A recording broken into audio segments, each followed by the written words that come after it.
এই ঘটনাটি 1986 সালের, আব্বা মারা যাওয়ার প্রায় 6 বছর পরের ঘটনা, 5 বছর 5.5 বছর পরের ঘটনা।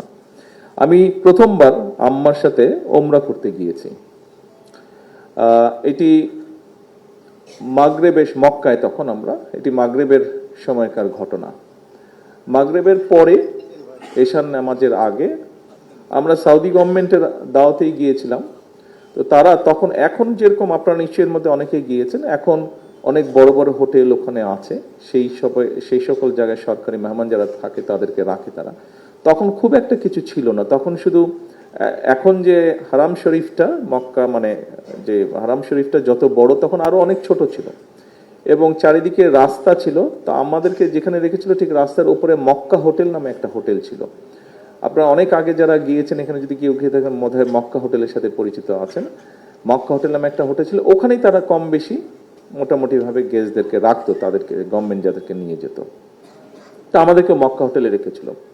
আমরা একদিনই ছিলাম ওখানে, আবার রাত্রে জেদ্দায় নিয়ে এসেছিল আমাদেরকে। এনিওয়ে, তো মাগরিবের নামাজ শেষ করে এসার জন্য যাবো, তো আমি হোটেল রুমে এসেছি একটু রিফ্রেশ হওয়ার জন্য। তো আমি লিফটের সামনে দাঁড়িয়ে আছি, লিফট আসবে, 2-3টা লিফট, খুব বড় যে হোটেল ছিল নট দ্যাট। তো লিফটের সামনে দাঁড়িয়ে আছি, লিফটের জন্য অপেক্ষা করছি। আমার পাশে এসে আরেকটি লোক দাঁড়ালো। লোকটি দাঁড়ালো, তো লোকটিকে দেখেই বোঝা যাচ্ছে, ওর ড্রেস দেখেই বোঝা যাচ্ছে যে ইন্দোনেশিয়ান, মালয়েশিয়ান হলেও হতে পারে, তবে মোটামুটি ভাবে বলা যায় ইন্দোনেশিয়ান, ওরা যেরকম ক্যাপ ট্যাপ পরে ওরকম। তো লোকটি আমাকে দেখলো, আমাকে দেখে তারপরে আমাকে বলল কোন দেশ, খুব সংক্ষেপে বললো উইচ কান্ট্রি, এইভাবে বললো। তা বললাম বাংলাদেশ। লোকটা 2 সেকেন্ডের মধ্যে আমাকে বললো ও বাংলাদেশ জিনিসটা রেকগনাইজ ওভাবে করলো না, কিন্তু ওর সাথে সাথে বললো ও জিয়াউর রহমান। আমার নিজের সাথেই ঘটনাটাই ঘটলো। ও বললো যে ও জিয়াউর রহমান, মানে জিয়াউর রহমান বলতেই তারা বাংলাদেশ বুঝতো, যে বাংলাদেশ বলতেই মুসলমান দেশগুলো জিয়াউর রহমান বুঝতো। এটাই ছিল সন্তান হিসাবে আমার আরেকটি এক্সপিরিয়েন্স, যেখানে সন্তান হিসাবে পিতার জন্য আমি গর্ব অনুভব করেছি। এই কথাটা দিয়ে আমি আজকে আপনারা এখানে যারা আছেন এবং এখানে মিডিয়ার অনেকগুলো ক্যামেরা আছে, নিশ্চয়ই এখানে লাইভ কানেকশনও আছে, এটা দিয়ে যেটা সংক্ষেপে আমি বোঝাতে চাইছি সকলকে, সেটি হচ্ছে শহীদ রাষ্ট্রপতি জিয়াউর রহমানকে হেনরি কিসিঞ্জার বলেছিল দেশ স্বাধীনের পরে, দুর্ভাগ্যজনক দুর্ভিক্ষের পরে, যে বটমলেস বাস্কেট। মাত্র কিছুদিনের মধ্যে শহীদ জিয়া রহমান কঠোর পরিশ্রমের মাধ্যমে এমন একটি পর্যায়ে নিয়ে গিয়েছিলেন বাংলাদেশকে।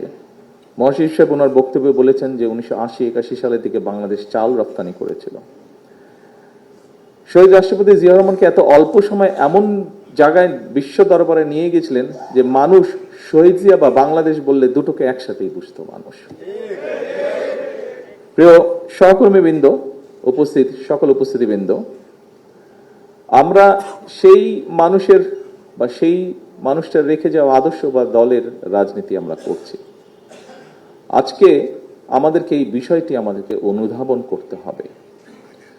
শহীদ রাষ্ট্রপতি জিয়াউর রহমান মোটামুটি ভাবে যেমন একটি ভঙ্গুর অর্থনৈতিক অবস্থা পেয়েছিলেন, যেমন একটি যুদ্ধ বিধ্বস্ত দেশের পরে যেই পরিবর্তনটা মানুষ প্রত্যাশা করেছিল সেই পরিবর্তন হয়নি। অর্থাৎ বলা যায় মোটামুটি ভাবে যুদ্ধ বিধ্বস্ত দেশের যা যা ছিল মোটামুটি ভাবে সকল কিছুই শহীদ জিয়া ইনহেরিট করেছিলেন।